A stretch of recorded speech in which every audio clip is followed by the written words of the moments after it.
कल हमने आपको एक खबर दिखाई थी जिसमें बताया था कि ईरान ने पाकिस्तान के बलूचिस्तान प्रांत के इलाकों में बने आतंकी कैंप्स को निशाना बनाकर एयर स्ट्राइक की थी, जिसमें पाकिस्तान की तरफ से 3 मासूम लोगों के मारे जाने की बात कही गई, जबकि ईरान ने आतंकियों के मारे जाने की बात कही थी।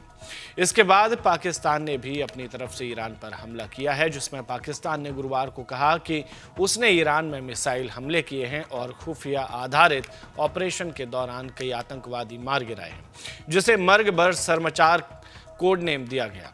पाकिस्तान के विदेश मंत्रालय ने एक बयान में कहा कि उसने ईरान के सिस्तान और बलूचिस्तान प्रांत में आतंकवादी ठिकानों के खिलाफ कई सारे टारगेटेड मिसाइल्स दागी थी। पाकिस्तान के विदेश मंत्रालय ने कहा कि पाकिस्तानी मूल के ये आतंकी खुद को सरमार्चर्स, हिंदी में कहें तो बागी या विद्रोही कहते थे, और ईरान की धरती से अपने मंसूबों को अंजाम देते हैं। ये लगातार पाकिस्तान में बेगुनाहों का खून बहाते रहे हैं। ऐसे में पाक सेना ने ऑपरेशन को यह नाम दिया था, जिसका आम भाषा में मतलब है विद्रोहियों को मारने का ऑपरेशन। मतलब पाकिस्तान को अपने लोगों के खून का बहना तब दिखा जब ईरान ने भी आतंक के नाम पर पाकिस्तान पर मिसाइल दाग दी थी।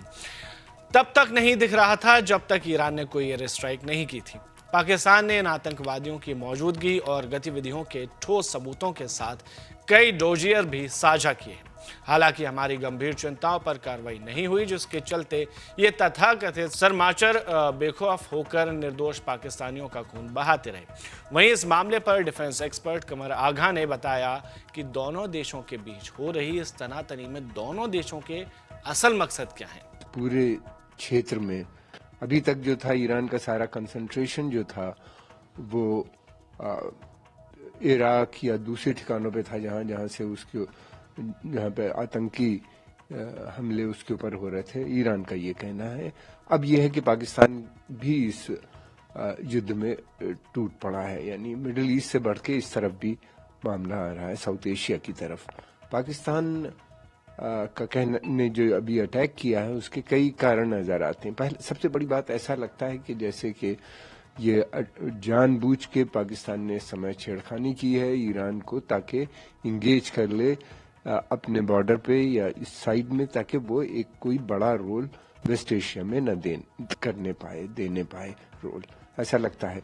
इस अटैक से जो है, एक तो दूसरी बात ये कि वो पाकिस्तान की एक साजिश ये भी नजर आती कि वो शिया सुन्नी कॉन्फ्लिक्ट को ट्रिगर करने की कोशिश कर रहा है कि शिया ईरान, सुन्नी पाकिस्तान, और अपने को मजलूम दिखाने की कोशिश कर रहा है कि कल के अटैक में 2 बच्चे मरे और एक लड़की, छोटी बच्ची का देहांत हुआ है।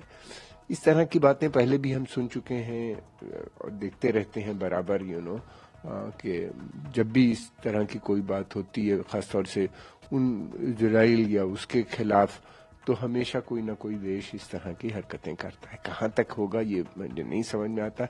ईरान, मुझे नहीं लगता कि इस समय चाहेगा कि ये झगड़े आगे बढ़ें। उसकी कोशिश ये होगी कि फौरन ही इसको वहीं पे डिफ्यूज करने की बात करेगा। ईरान का कहना यह है कि उसने जो अटैक किया था वो एक ईरानी